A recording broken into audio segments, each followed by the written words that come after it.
Hello, and welcome to Voice, a writing workshop by Michele Sayre. That's me.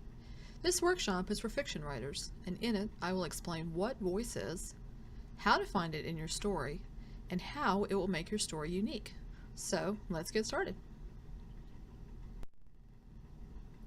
Years ago, when I was part of an in-person writers group, we would have agents and editors come in to talk to us, and they were always asked this question: what are you looking for? And their first response was always, a fresh voice. Yep, you guessed it. Cue the head banging on the tables. So what is voice? My definition of voice is this: it's what makes your story unique.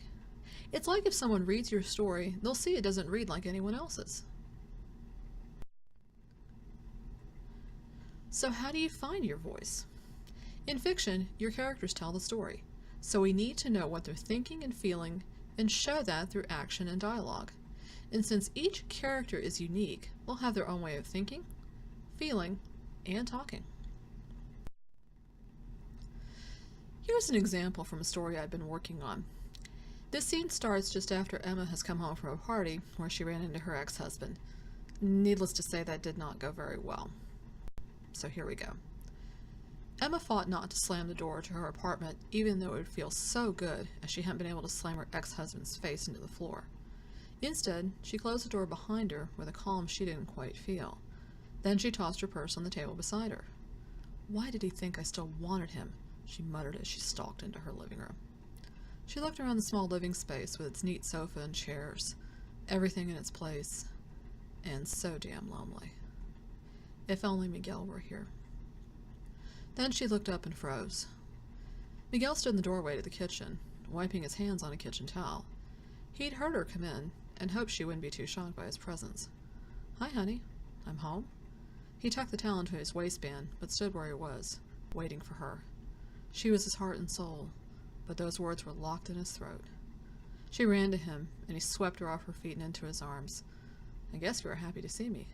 She looked at him, her face so close to his he could feel her breath on his lips. "You have no idea." One way to show voice is to show a character's thoughts and feelings in action.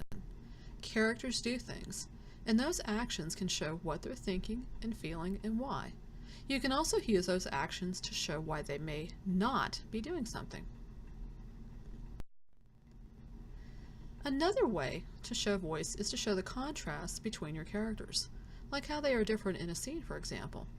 Show those differences because characters should never be perfect mirrors of each other. A strong voice shows and doesn't just tell what's going on.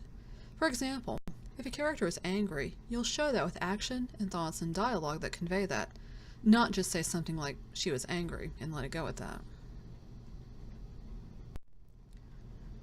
Finally, here are some points to remember. Voice is expressed through a character's thoughts, feelings, and dialogue. Use contrasts to show the differences that make your characters unique. Show, don't tell, to convey your unique voice. Thank you for watching, and I wish you all the best with your writing. And for more videos, please subscribe to my YouTube channel. You have a great day.